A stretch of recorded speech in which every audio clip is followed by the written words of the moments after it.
ಅವಶ್ಯಕ ಮತ್ತು ಅನಾವಶ್ಯಕ ಕೆಲಸಗಳನ್ನೆಲ್ಲ ಮಾಡಿ ಅನಿವಾರ್ಯವಿತ್ತೆಂದರೆ ಮೂರ್ಖತೆ ಅಲ್ಲವೇ? ಅವಶ್ಯಕ ಅನಾವಶ್ಯಕ ಇವೆರಡರ ಭೇದ ತಿಳಿಯದೆಯೇ ಅನರ್ಥದಂಡವನ್ನು ತ್ಯಾಗ ಮಾಡಲು ಸಾಧ್ಯವೇ?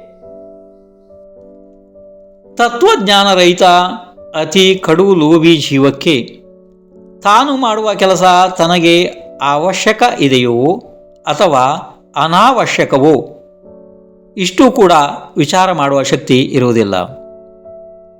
ಅಂಥ ಜೀವವನ್ನು ನೋಡಿ ಕರುಣಾಭಾವದಿಂದ ಗುರುಗಳು ಕೇಳುತ್ತಾರೆ, ಹೇ ಜೀವನೇ, ನಿನಗೆ ಇಷ್ಟೆಲ್ಲ ಪರಿಗ್ರಹ ಅವಶ್ಯಕತೆ ಇದೆಯಾ?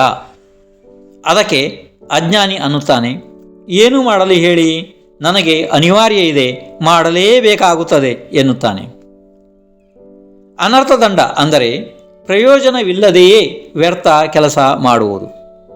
ಇದರಿಂದ ಅನಾವಶ್ಯಕವಾಗಿ ಜೀವನಿಗೆ ಹೇರಳವಾದ ಪಾಪ ಬಂಧ ಮಾತ್ರ ಆಗುತ್ತದೆ, ಅಷ್ಟೇ, ಯಾವ ಲಾಭನೂ ಕೂಡ ಇಲ್ಲ.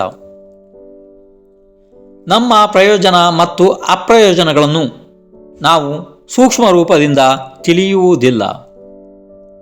ಅನರ್ಥದಂಡ ತ್ಯಾಗ ಶ್ರಾವಕರ ವ್ರತಗಳಲ್ಲಿ ಬರುತ್ತದೆ.